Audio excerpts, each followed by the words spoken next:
Fait qu'aujourd'hui, j'avais décidé de faire le Beaux Inspirations, dans le fond, parce que chaque semaine, on présente un artiste dans le fond, de l'atelier de l'Alita's Art Shop, mais on parle que très peu et trop peu de notre fondatrice qui est Élise.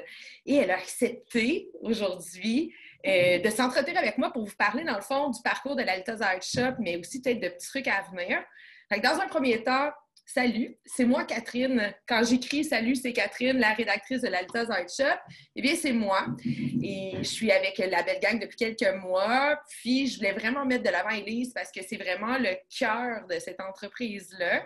Autant comme artiste, autant comme femme d'affaires, comme humaine, c'est elle qui est toute seule derrière tout ça, puis elle a une super belle équipe autour d'elle.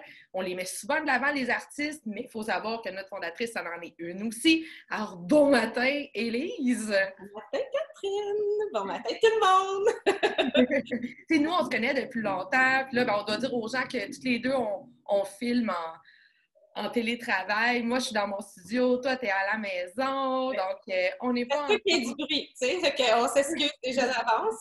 C'est pédago en plus pour les enfants, donc on a avisé tout le monde, là, mais n'empêche, ça se peut qu'on ait des Mais petits je pense que ça bruits. devient routinier un peu. Hein. Maintenant, les gens ont été habitués en Zoom d'entendre le chien japper, les enfants qui passent d'un côté. Fait que je pense que la gang va être quand même assez compréhensive. On est au naturel. Voilà. Oh, naturel.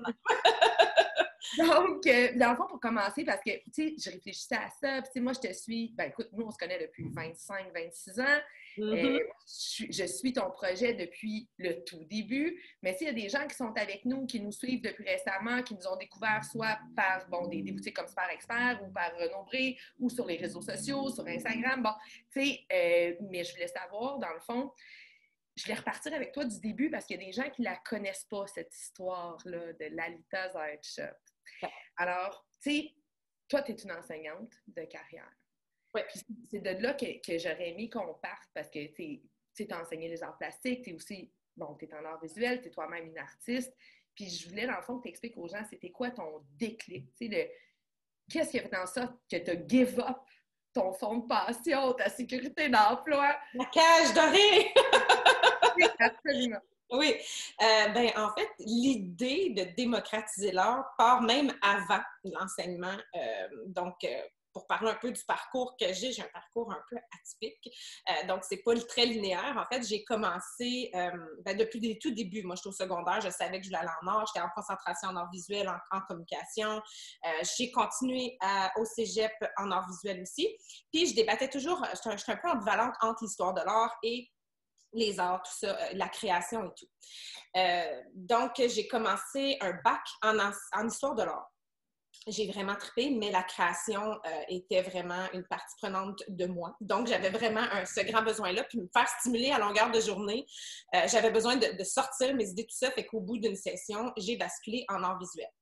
Fait qu'après mon bac en art, pendant même mon bac en art, j'ai eu cette obsession-là de rendre l'art accessible parce que j'ai vraiment découvert qu'il y avait un clash entre le monde artistique et le milieu qui aime les arts d'une certaine façon. Donc, le milieu muséal, l'historien, tout ça. Je crois qu'il y avait tellement un clash entre les deux puis j'avais toujours à chaque fois que j'allais au musée, c'était toujours moi qui devenais la guide pour tout le monde, puis tout ça, parce qu'il y avait vraiment un écart entre le commun du mortel et l'art en soi. Fait que j'ai toujours voulu rendre l'art plus accessible. Fait qu'à cette époque-là, du haut de mes débuts vingtaine, je voulais ouvrir une espèce de galerie-boutique où, à l'époque, tout était fait en série. Donc, c'était quand même assez avant-gardiste parce qu'à cette époque-là, on commençait les caméras digitales. Il n'y avait pas beaucoup de produits dérivés qui étaient axés sur les arts, où c'était toujours vraiment réservé uniquement qu'aux grands maîtres, tout ça. Et moi, je voulais aller chercher des artistes qui étaient accessibles pour le commun du mortel. Donc, de l'art qui était peut-être un peu moins conceptuels, des choses comme ça, qui, au niveau de leur facture visuelle, pouvaient être intéressantes pour monsieur, madame, tout le monde, finalement, et demander à ces artistes-là de créer en série pour diminuer le prix du coût de l'œuvre en soi. Donc, je suis partie, j'ai fait mon petit plan d'affaires, je suis partie voir la Ville de Montréal, présenter ce projet-là, et là, tu sais, elle a pété ma bulle en me disant je vais considérer un commerce au détail, aucune subvention va être louée et comme on est saturé, tu as besoin d'une mise de fonds d'à peu près 70 000 à 100 000 $ pour partir de ce projet-là.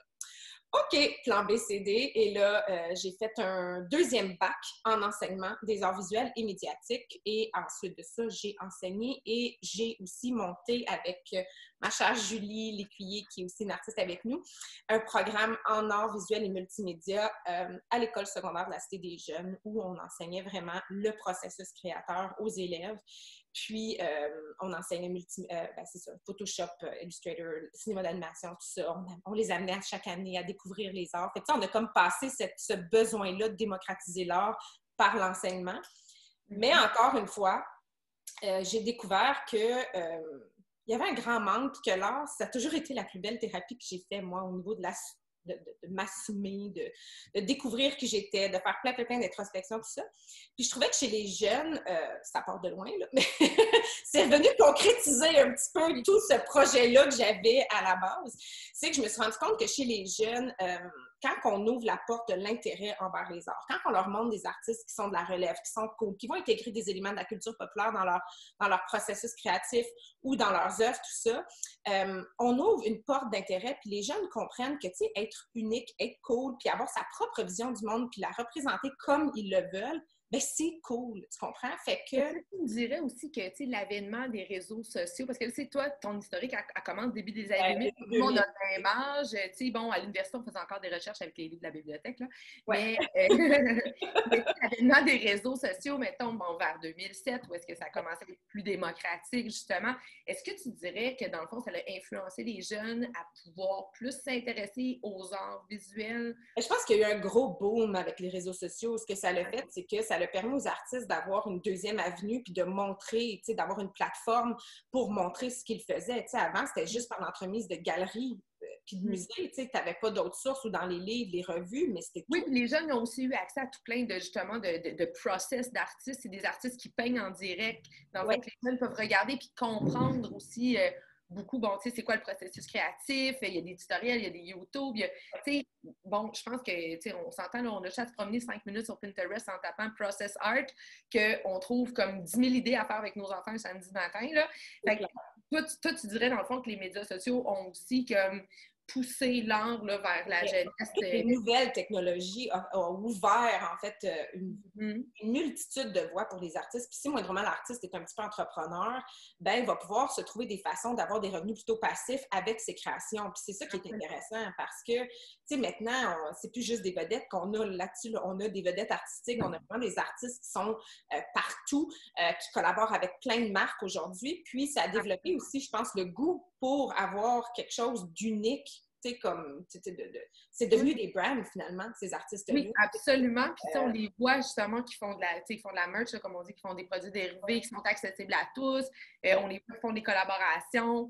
Il y a vraiment des artistes qui étaient, par exemple, des artistes de rue, des artistes urbains. C'est des graffeurs, comme on dit. Les premiers, ça a été des années 80. On parle de Warhol. Après ça a été Haring. Puis, après, ça a juste continué.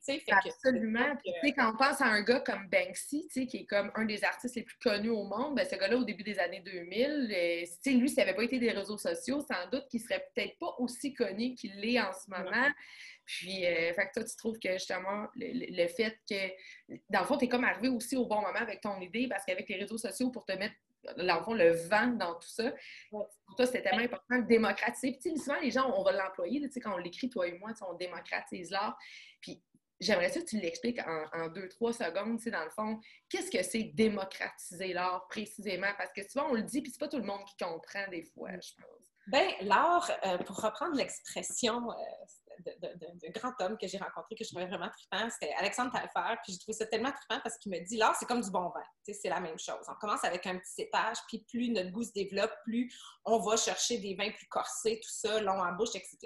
C'est un peu le même principe avec l'art. Il y a des entrées de gamme, donc on capote sur les festivals murales, par exemple, sur le festival mural qu'on a à Montréal, des choses comme ça, parce que ce sont des entrées de gamme.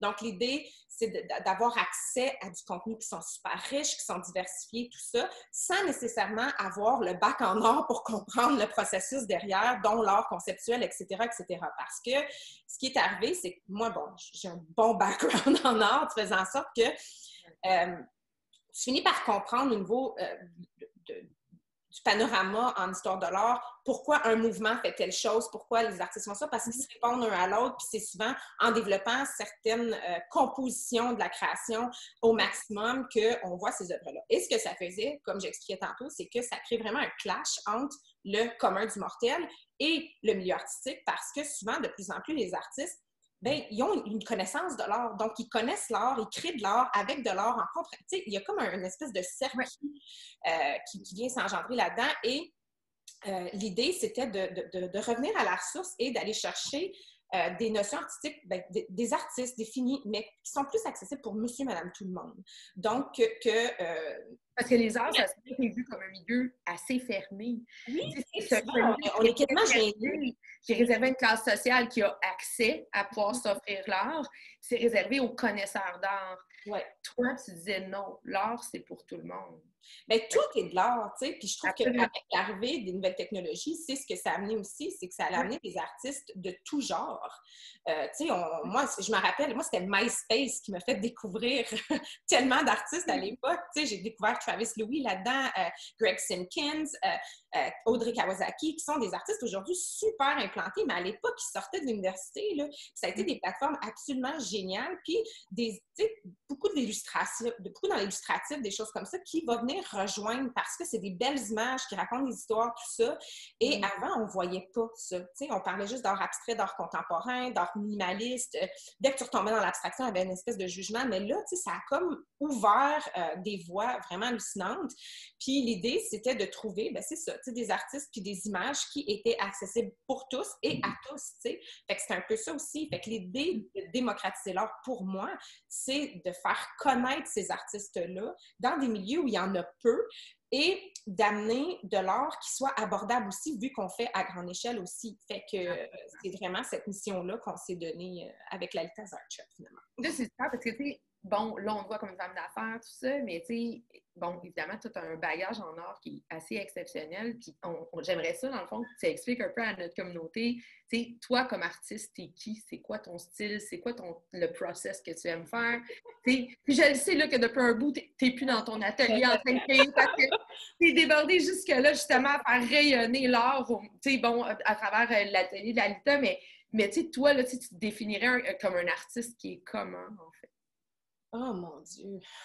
C'est sûr que comme tu viens de me dire, tu sais, moi maintenant, tous mes questionnements sont, tu sais, même dans l'enseignement, c'est un peu ce qui arrive aussi, c'est que toutes tes préoccupations artistiques, tes questionnements, tu les passes dans les projets que tu vas créer pour les élèves, tu sais. Fait que c'est sûr que c'est ça la beauté de l'enseignement de l'art, c'est que, tu sais, c'est vraiment teinté de la personne qui l'enseigne. C'est sûr que, tu sais, j'ai comme toujours eu plusieurs pratiques. Tu sais, j'ai une pratique très, très, très instinctive dans l'abstraction où en fait, c'est que des erreurs par-dessus erreurs, où je m'amuse. Puis, tu sais, je me laisse aucune... comment dire, j'ai pas d'idées préconçues. Souvent, je vais juste partir, puis je vais avec mes spatules, puis je m'amuse, tu sais, avec de la texture, de la matière, tout ça, puis je laisse les choses aller. Puis pour moi, ça, c'est super thérapeutique. Ou j'ai aussi des pratiques qui sont beaucoup plus illustratives, où là, souvent, je vais me baser... Excusez, je dis ça qui parle. Je vais me baser sur souvent un concept, une image que je veux créer, un message que je veux évoquer, et là, par l'entremise d'une création qui est figurative, mais par des symboles, tout ça, là, je vais y aller avec une iconographie, tout ça. C'est sûr que j'ai souvent, dans ma pratique très figurative, là, je parle beaucoup de transfiguration. Tu sais, l'idée pour moi, c'est souvent la déception de la réalité me fait me transfigurer. Donc, mon image, je la transfigure. Donc, je me pitch dans des univers autres. Mais là, on rentre dans quelque chose de quand même plus conceptuel, tout ça, là, mais comme je te dis, c'est plutôt là-dedans. Là, fait que... Ouais, t'es une fille super émotive là, quand on te connaît. Là. Moi, j'ai la chance de te connaître depuis longtemps. Puis, tu sais, t'as juste comme... T'étais déjà... tu sais, comme quand on s'est rencontrés, on avait quoi, 14-15 ans dans ce coin-là. Puis, tu sais, t'avais déjà ton identité, tu sais, dans cette adolescence où tout le monde est perdu et tout le monde se cherche. Toi, t'existais déjà. Oui, tu as pris de l'âge, tu as pris de l'expérience, mais j'ai toujours la même Élise qui est devant moi, puis la fille authentique, sincère, qui est remplie d'émotions, puis qui s'exprime de façon saine. Puis je pense que tu le dis bien, là, toi, tu t'es beaucoup transposé dans l'art. Fait tu sais, je pense que c'est, comme tu dis, c'est super thérapeutique. Moi, je vis la même chose que toi. Là. Moi aussi, tu sais, je fais de l'art, puis mon Dieu, qu'on est zen. puis justement, tu sais, parce qu'il y a sans doute des gens qui nous suivent et qui disent, aïe, moi, je ne sais pas qu'est-ce que ça me prend, tu sais. Qu'est-ce que ça prend pour être un artiste? Qu'est-ce que ça prend pour se lancer? Tu sais, qu'est-ce que tu dirais à ces gens-là qui hésitent à dire, hey, moi, j'ai envie de commencer quelque chose? Je pense que ça va être le même conseil que je vais donner en affaires ou quoi que ce soit. Je pense que j'ai beaucoup grandi aussi depuis que j'étais en affaires là, par rapport à ça. Tu sais, c'est sûr que c'est drôle parce que j'ai des gens autour de moi qui viennent du parcours hyper académique au niveau de l'art, qui ont un bac, tu sais, qui théorisent beaucoup, puis que, tu sais, ils vont très loin, puis c'est quasiment des recherches de maîtrise à chaque fois au niveau de leur démarche, tout ça. Puis j'en ai d'autres qui c'est complètement juste l'autodidacte. Tu sais, sont autodidactes dans tout ce qu'ils font. C'est toujours le conseil que je donne aussi à mes élèves ou à des gens qui viennent me voir par rapport à ça. J'ai toujours le même. Tu sais, l'idée, c'est vraiment de feuilleter le plus de choses que tu peux voir. Tu sais, je pense que c'est vraiment cette mission-là, de voir le plus. De là, l'intérêt des médias sociaux. Tu sais, culturellement, visuellement. Oui, absolument. Je pense que c'est super important parce que tu vas comprendre certaines choses, tout ça. Ensuite de ça, just go puis essaie. T'sais, moi, je dis souvent, plus on se met, j'ai toujours dit, c'est mieux de faire 10 dessins, puis il y en a 4 là-dedans qui soient bons, que d'en faire un, puis d'être pris dans cette espèce de conception, il faut qu'il soit beau, il faut qu'il soit parfait. T'sais. Les plus beaux tableaux que tu vas faire vont être les plus belles erreurs que tu vas faire. Parce que créer, tu es comme dans cette transe-là où tu n'as plus de notion du temps, tu n'as plus de notion de rien. En fait, tu fais juste interagir. C'est purement de l'instinct qui travaille. Donc, il faut vraiment se mettre dans des lieux ou des moments ou des zones, en fait, où tu es de cette façon-là, tu sais. C'est souvent ce que je dis, tu sais. Fait que c'est sûr que, tu sais, moi, je suis plutôt du trip, tu sais, ça a tellement été mon plus gros trip, mon bac en art, puis je pense que j'ai un petit peu trop longtemps. Moi, j'étais trop longtemps. Tu t'es gâtée, en fait, là, en allant faire ton bac en art. C'est 9 ans, 8 ans à l'université, tu sais, quelque chose de genre. Oui, docteur aujourd'hui, là, mais bon. Écoute, on a super gros parlé d'art, ouais. mais, tu sais, au final, t'es quand même la propriétaire d'une entreprise. Tu travailles presque 25 heures par jour à gérer cette entreprise, puis à créer des produits. Puis, tu sais, dans le fond, j'aimerais ça qu'on prenne juste un 2 minutes. Tout d'un coup, tu sais, qu'il y a une gang qui passe, qui ne nous connaît pas, qui ne sait pas ce qu'on fait. Peut-être juste nous parler un peu, qu'est-ce qu'on peut retrouver chez Lalita's Art Shop, puis pourquoi tu as choisi ça aussi, tu sais, parce qu'on parle de l'art, on démocratise l'art, mais les produits servent aussi à autre chose.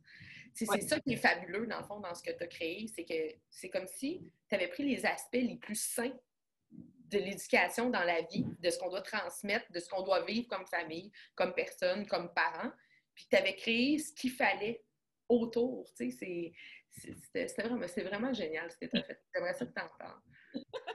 Ben, l'idée derrière l'Altez Art Shop, c'était très simple. C'est qu'à la base, on voulait vraiment toucher toutes les sphères ludiques du quotidien de l'enfant. C'est sûr que ça a beaucoup évolué depuis. Là. On s'est rendu compte qu'il y a des grands enfants partout et qu'on va chercher énormément les adultes.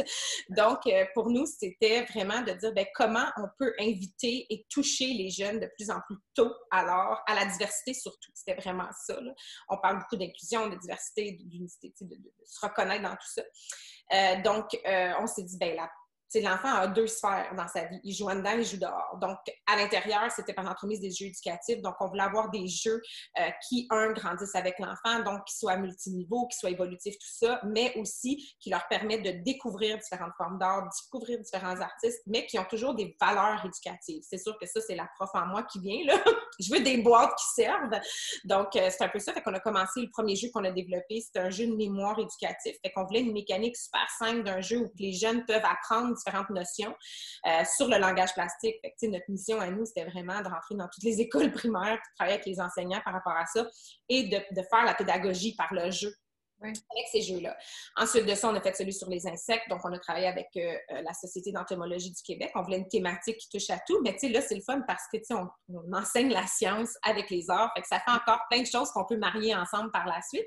Puis, ensuite, notre 3e jeu, c'était Artsy Family, qui, là, on parlait de diversité parce que pour nous, la meilleure matière pour parler de diversité, c'est vraiment les arts, tu sais.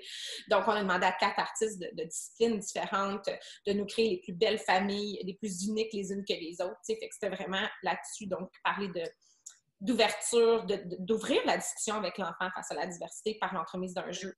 ça. C'est aussi, bon, tu sais, moi, mon conjoint est en intervention psychosociale, il a sa clinique, puis on l'a introduit, nous, Artsy Family, dans la clinique, puis c'est aussi une très belle façon aussi de faire accepter la séparation aux enfants, parce que 50% des enfants aujourd'hui sont issus de familles qui sont séparées, puis le fait de jouer à Artsy Family, je trouve que c'est une façon ludique, imagée, d'expliquer ce qui s'en vient aussi Oui. aux Mais enfants. quand on est dans l'humour, on est dans le ludique, tout ça, tout passe mieux d'une certaine façon. Puis ce jeu-là, c'était, oui, autant pour l'enfant qui vit la situation, mais aussi pour conscientiser tout le tour, parce qu'on parle de familles monoparentales, homoparentales, d'enfants non-binaires, donc on parle de tout dans ce jeu-là. Fait qu'on se disait que c'était la meilleure façon d'ouvrir la discussion puis d'amener les enfants à discuter, parce que quand ils sont jeunes, il n'y a pas d'idée préconçue, il n'y a pas de jugement, c'est comme, ah, OK, c'est comme ça, puis OK, de toucher de cette façon-là. Fait que ça, c'était vraiment la sphère du jeu. Fait que je suis contente que tu me dises ça, que tu l'utilises en psychoéducation. On en a 2, nous. Mais franchement, c'est vraiment génial. Puis en fait, bon, moi, évidemment, je l'ai testé. J'ai joué avec à la maison avec mon garçon. Puis lui, il a vraiment trippé aussi sur le fait que on peut acheter des cartes supplémentaires. Puis il y en a qui viennent avec le jeu, bon, custom directement, que justement, l'enfant, il peut créer lui aussi ses propres cartes de famille. Nous, on a j'ai ma base en enseignement, tout ça, mais pour moi, la création est tellement importante chez l'enfant parce que je trouve que d'apprendre le processus créateur à l'enfant, c'est lui apprendre à faire confiance à ses idées, à lui donner les outils pour trouver lui-même ses idées et prendre ces idées-là et ensuite les mettre en réalité. Fait que on parle plus juste de création mais d'art ici. On parle de tout. Les sphères des émotions, on est vraiment partout, puis ça c'est vraiment chapeau. Exactement, de prendre tes idées, de leur faire confiance, puis de les faire vivre, ces idées-là, puis leur donner la place qu'elles ont besoin de prendre. Dans tous nos jeux, et de plus en plus, on va avoir une petite notion de création où l'enfant devient partie prenante du jeu, va créer une partie du jeu qui va être son jeu à lui aussi. Donc, pour nous, ça, c'est super important. Puis l'autre sphère, c'est le sport. Donc, nous, c'était bouger, parce que s'amuser, c'est bouger. Fait que l'autre sphère de l'enfant, c'est vraiment de jouer à l'extérieur, mais là, c'est devenu vraiment des adultes. Je sais même plus à combien je suis rendue, moi. Ça devient, OK, puis à chaque saison, on sort des nouvelles. Parce que, surtout comme en ce moment, là, on jase, aujourd'hui, annonce 14, on est sorti dehors, faisait -5, on habite au Québec, fait que ça vient avec ces espèces de mi-saisons-là où est-ce qu'on ne sait jamais comment habiller nos enfants, puis là, on les habille en pleurs d'oignon, puis là, eux, ils se déshabillent au fur et à mesure que la journée passe parce qu'ils ont soit trop chaud, puis c'est ça qui est merveilleux avec les trucs de l'Alta Art Shop, c'est qu'ils partent le matin avec ce truc-là, ils ont ni trop froid, ils reviennent à l'heure du dîner ou après l'école, ils ont ni trop chaud. Et c'est merveilleux parce qu'elle s'adapte vraiment, vraiment à la condition, c'est que vu qu'on a utilisé des... notre mission à nous, c'était vraiment d'avoir une tuque qui respire, donc qui enlève l'excès d'humidité dans la tête, puis on voulait quelque chose de super confortable parce que moi, j'ai une petite cocotte qui est hyper sensible à la tête, donc elle porte rien, toute la pique. Fait qu'il fallait que je trouve une solution pour elle. C'est devenu de là. Là, c'est drôle parce que tu la mentionnes, puis bon, souvent, sans doute, les gens, ils voient passer Lalita Art Shop, la télé Lalita. Mais c'est quoi Lalita? C'est qui Lalita? Puis là, tu viens d'en parler, en fait. Fait que, si tu peux juste nous glisser un mot dans le fond sur ce qui t'a inspiré à nommer ton entreprise. J'ai un enfant, Lalita, donc la plus vieille, c'est un enfant qui est très, très, très, très surcréatif. Donc, c'était vraiment lui rendre hommage. C'était vraiment pour ça. Parce que, c'est ça. C'est ma plus belle création à moi. Donc, à l'époque, je l'avais Justine quand on est parti. Oui. Oui. Ensuite de ça, quand j'ai vu le potentiel créatif qu'elle avait, j'ai fait OK, regarde, c'est toi, c'est ça. Puis voilà, c'est juste. Ah ben c'est super, ça. Et voilà. En même temps, c'est parce que les gens souvent vont se demander pourquoi une entreprise s'appelle... Il y a tout le temps une histoire derrière le nom d'une entreprise. Fait que je voulais qu'on raconte un peu, dans le fond, celle de Lalita, qui est ta petite fille créative à toi. C'est ma boule de créativité. Elle est exceptionnelle, c'est incroyable, mais vraiment, c'est en 3D. C'est de la sculpture, là, c'est ça, sa force. Oui. Donc, voilà, de là, c'est venu le nom de l'Alta Art Shop. Fait qu'on voulait vraiment quelque chose qui relie, quelque chose qui soit unique, qui évoque tout le côté créatif. Donc, le Art Shop, c'était vraiment ça qu'on voulait aller mettre de l'avant. Puis, on s'est dit, pourquoi pas faire que ça soit le signe, puis Les gens, on a tendance à... absolument, puis on a tendance à le dire en anglais tout le temps, Lalita's Art Shop, parce que, bon, on dirait que ça se dit plus rapidement, tout ça, mais en fait, c'est l'atelier de Lalita, qui est une entreprise trilingue, en fait. Oui. Puis ça, c'est important de le savoir, parce que, bon, tu sais, sur les réseaux sociaux, des fois, on se dit « Ouais, mais pourquoi c'est écrit en anglais? Pourquoi c'est écrit en espagnol? Pourquoi... » Tu sais, parce que démocratiser l'art, ben c'est de le démocratiser aussi dans plusieurs langues, j'imagine. Il n'y a pas de langue, tu sais, c'est des mots, c'est des images, donc il n'y a pas de langue, mais tu sais, nous, moi, je viens d'un milieu plutôt... J'ai grandi dans un milieu allophone, donc j'ai des gens de partout à travers le monde autour de moi. On a habité beaucoup dans l'ouest de la ville, donc on ne veut pas. On était dans des milieux qui étaient très, très bilingues, finalement. Puis, mon conjoint est espagnol, donc pour nous, l'espagnol, c'est partie prenante de notre quotidien. Donc, je trouve que quand tu parles plusieurs langues comme ça, tu finis souvent par utiliser les mots ou les expressions qui vont exprimer davantage ce que tu ressens. Parce qu'il y en a qui se coulent tellement plus dans certaines langues que dans d'autres, tout ça. Donc, pour nous, c'est ça. Tous nos jeux sont trilingues, puis on veut qu'ils continuent à être trilingues. Pas tous nos jeux, nos 2 premiers étaient bilingues, mais là, après, on a commencé à ajouter l'espagnol là-dedans. Avec Artistic Family. Oui, mais tu sais, dans le fond, il y a toujours une histoire derrière les choix d'entreprise aussi. Puis, tu sais, quand les gens, ils voient Lalita's Art Shop ou l'atelier Lalita, ou qu'on voit que c'est traduit en espagnol aussi, ben c'est pas juste un choix commercial, c'est aussi, dans le fond, c'est le reflet de ta famille à toi. Ben, c'est nos valeurs, tu sais. Pour moi, j'ai tellement vu les gens autour de moi, surtout je parle de mon conjoint qui est parfaitement trilingue, tu sais, puis ça l'a tellement aidé dans sa vie, tu sais. Fait que souvent, moi, je dis tout le temps, tu sais, c'est ta langue qui est maternelle, qui est toi, ton identité, tu sais, puis ensuite de ça, il ne faut pas se faire, c'est un autre point, mais tu sais, c'est tellement un avantage de pouvoir parler, de pouvoir se faire comprendre dans d'autres langues, donc, de cette façon-là. Fait que c'est le même avantage que je veux donner à les créations que je fais avec Lalita's Art Shop, là, tu sais, je veux qu'ils puissent partir partout et se faire comprendre par tout le monde, tu sais. Ben, c'est génial, puis c'est beau ce que tu as dit, c'est des images, c'est pas de la langue, puis tu as raison, parce que moi, je dis souvent, en fait, à mon fils que, la langue universelle, c'est pas l'anglais, ou c'est pas le mandarin, ou c'est pas... C'est l'art.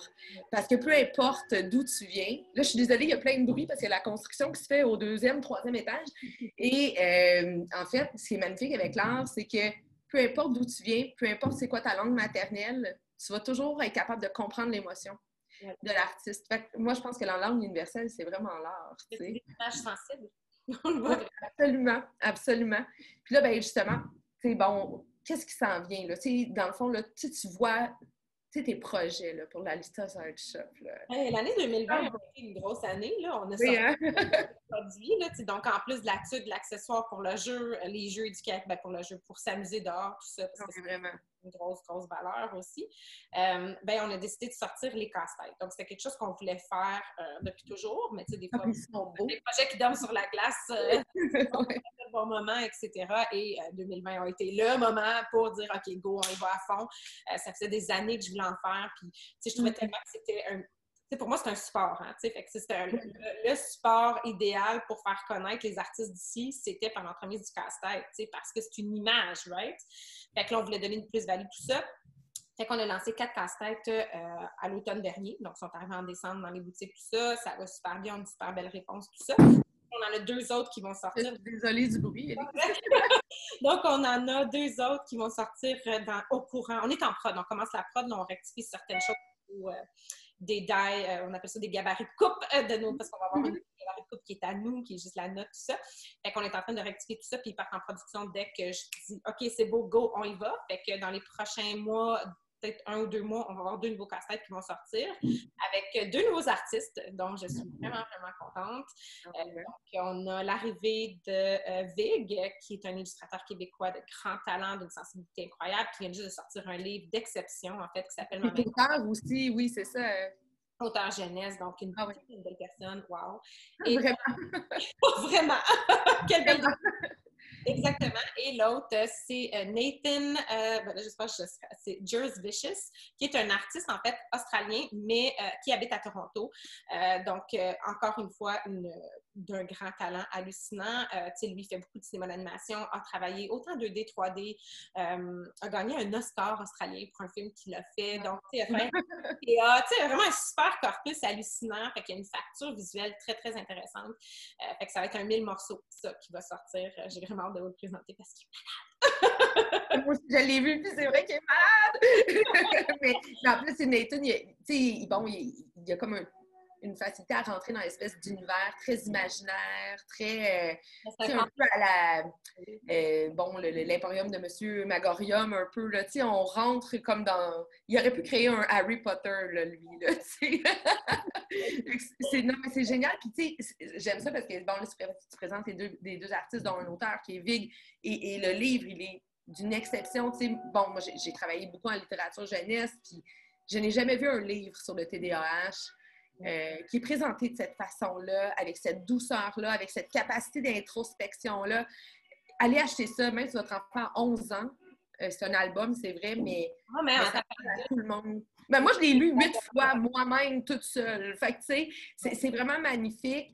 Puis, il y a moyen aussi d'être créatif, de l'utiliser pour faire quelque chose. Mais, tu sais, ce que j'aime avec toi, c'est que, tu sais, quand tu dis que tu démocratises l'art, c'est que tu le fais aussi au sein de tes artistes, dans le sens où, tu sais, autant on a un Vig, on a un André Martel, qui est un illustrateur vraiment génial, qu'on a, Nathan, qui a gagné un Oscar en Australie, tu sais, mais on a Meg. Oui. On a Meg qui est fabuleuse, qui a 13 ans, qui est une artiste connue, tu sais. C'est que l'idée, c'est que quand on parle de démocratisation, c'est pas nécessairement de parler toujours d'un type d'artiste. Au contraire, je pense que l'art a tellement de formes maintenant, puis il y a tellement de façons de pouvoir s'exprimer. C'était l'idée d'entrer tous ces artistes-là dans le même bassin, puis de leur montrer qu'il y a tellement différentes façons de voir et d'imaginer le monde. C'était vraiment ça. Donc, on a autant Meg, qui est un enfant prodige, qui fait de la peinture depuis qu'elle a l'âge de 9 ans, qui fait que de l'abstraction. On a l'impression de rentrer dans le groupe des 7, mais voyons, dans le refus global, puis avec du Bordeaux, ça, c'est vraiment assez intéressant comme concept. C'est vraiment magnifique. J'ai Julie, qui est une artiste pluridisciplinaire qui, autant fait de la peinture, de la sculpture, a été céramiste. Puis maintenant, elle fait que du tatouage et elle voyage partout à travers le monde pour faire valoir son style. Là, elle est reconnue partout, elle est invitée partout. Fait que, ça aussi, pour moi, c'était super important d'aller chercher des gens qui viennent de disciplines complètement différentes pour faire découvrir tout ça aux gens. Pour moi, il n'y a pas juste une avenue en or, non, au contraire. Il y en a tellement plusieurs. Après, on a... Kevin Bouchard, qui est un artiste autodidacte, mais qui est que lui... C'est exceptionnel, là. Oh mon Dieu, il y a une plume. Là, une aisance, c'est hallucinant. Puis, ce qui est intéressant, encore une fois, c'est que lui fait des personnages, il est vraiment dans le dessin animé, il est influencé par les années 80, c'est vraiment malade. Ou je prends Mick Ancon, qui, lui aussi, est un muraliste, il a peint partout à travers le monde. Fait que, c'est vraiment le fun d'amener... L'art urbain, lui, c'est magnifique en plus. On a vraiment un répertoire artistique extrêmement large chez l'Alta Zaychep. Avec Claude aussi, avec Claude de Peintre Animalier, lui aussi a super... C'est ça qui est le fun, c'est que moi, quand je pars et que je tripe sur quelqu'un... Pour les gens qui nous suivent, en fait, Claude, c'est le créateur du fameux casse-tête Panda qui fait un selfie, qui mange un popsicle, puis là, en plus, on va en reparler, là, mais je ne vais pas trop sneaker nos affaires, mais Claude vient de sortir quelque chose d'hallucinant, là, puis j'ai hâte qu'on puisse... Il a vraiment travaillé sur sa facture contemporaine de l'art animalier, c'est ça qui est intéressant. Lui, il travaille avec David Suzuki, avec le National Geographic, il travaille pour la foire, avec le ministère de tout ça, puis il a vraiment il a toujours voulu travailler avec les animaux en voie de dispersion pour faire quelque chose avec ça. Fait que là, il lance une série, là, si vous allez voir sur ses réseaux sociaux, à chaque vendredi, il sort un nouveau tableau qu'il a fait. C'est hallucinant. Tu as une gang qui est très diversifiée, qui est très à l'image de la démocratisation. Oui. Puis, dans le fond, moi, je me dis, j'ai hâte de voir les prochains. Non, mais c'est toujours le fun. Là, on en a signé un nouveau. Fait que ça va être le fun. On rentre dans d'autres choses. Mais c'est ça qui est le fun, parce que j'ai tellement de demandes. Souvent, c'est pas que j'ai pas le temps. J'ai peut-être pas le temps de lui répondre, mais souvent, ça va être par « j'ai vu telle personne » ou quand les gens m'écrivent, souvent, je vais leur dire « je garde ce que tu me donnes. » Puis quand, le projet auquel je vais penser à toi, je suis comme une filière spéciale dans ma boîte de courriel que c'est ça que je trouve intéressant. Puis, tu sais, souvent, ça marche par projet. Je fais, je pense que vraiment quel artiste, ça serait vraiment génial pour quel projet. Là, je vais être contactée, tout ça. Fait que, tu sais, des fois, c'est pas que je donne pas retour ou, tu sais, on n'est pas en développement de produits constants. Là. On en a déjà beaucoup à développer, c'est déjà assez. Mais c'est ça. Fait que, dans le fond, ça, c'est pour le printemps, c'était les prochains qui s'en viennent. On travaille présentement, on va commencer à travailler bientôt dans les prochaines semaines sur la collection 2022, en fait, des trucs, des accessoires, parce qu'on produit toujours un an à l'avance. Puis c'est ça, puis on se lance aussi dans la collection de casse-tête pour l'automne et un nouveau jeu qui va sortir cet automne aussi, un petit jeu super le fun, super type d'association créative là, qui va être vraiment débile. Fait que j'en dis pas plus là-dessus, mais ça va être vraiment le fun. Fait que tout ça, ça va être pour l'automne en même temps que la nouvelle collection de trucs. Là. Fait que c'est notre grosse saison, nous autres. Ouais. On est comme en mode, tu sais, on a hâte de voir ce qui arrive. Puis dans le fond, ben écoute, je te remercie, Élise, d'avoir. Parce que, tu sais, ce qu'il faut que les gens sachent, c'est qu'Élise, c'est quelqu'un de très humble, là, qui n'aime pas beaucoup parler d'elle, qui préfère mettre les autres en avant pour faire rayonner les gens. Puis là, ben, je te remercie de t'être prêtée au jeu, de l'entrevue avec moi, parce que, tu sais, c'était comme trop important. Il fallait que les gens te connaissent. C'est toi qui as créé tout ça, c'est toi qui es derrière tout ça. Fait il fallait vraiment qu'on puisse parler de toi. Puis que, merci de me forcer ces choses-là. Ça fait plaisir, puis on le refera de toute façon. Un grand merci, dans le fond, de t'être prêté au jeu, puis de nous avoir livré, évidemment, comme toujours, avec toute ton authenticité, dans le fond, tes tripes et ta passion, dans le fond. Qu'est-ce que l'Alita? C'est quoi les arts pour toi? Puis où est-ce qu'on s'en va? Puis j'ai vraiment hâte de voir les snakes. Ça sent bien! Fait que restez à l'affût, continuez à nous suivre tranquillement. Vous allez voir des nouveaux produits apparaître, des nouveaux artistes apparaître. Puis, évidemment, ben, on vous dit prenez soin de vous. Soyez ludique dans votre approche. Amusez-vous, c'est ça qui est le plus important. Puis, tu sais, si vous avez, je vais terminer là-dessus, Catherine, tu sais, si vous avez des choses que vous aimeriez savoir, tu sais, faites-nous le signe, tu sais, en fait, soit écrivez-nous par l'entremise des réseaux sociaux ou marquez-les-nous dans les commentaires que vous avez s'il y a des choses que vous aimeriez savoir ou sur les sujets que vous aimeriez qu'on traite. Tu sais, nous, on attend que, tu sais, on développe plein de stratégies, tu sais, mais des fois, c'est le fun d'avoir votre poids à vous. Fait que, gênez-vous pas pour ça. Voilà! Alors, à bientôt, suivez-nous. Puis, comme Élise vous dit, si vous avez des questions, vous avez des idées, vous avez des commentaires, vous voulez savoir où est-ce qu'on s'en va, est-ce qu'il y a un truc vraiment génial qui vous est popé, que vous avez envie de nous parler, faites-le, on ne sait jamais. On ne sait jamais ce qui peut arriver avec Élise. Elle est capable de créer pas mal de magie. Et voilà! Hey, merci! À bientôt!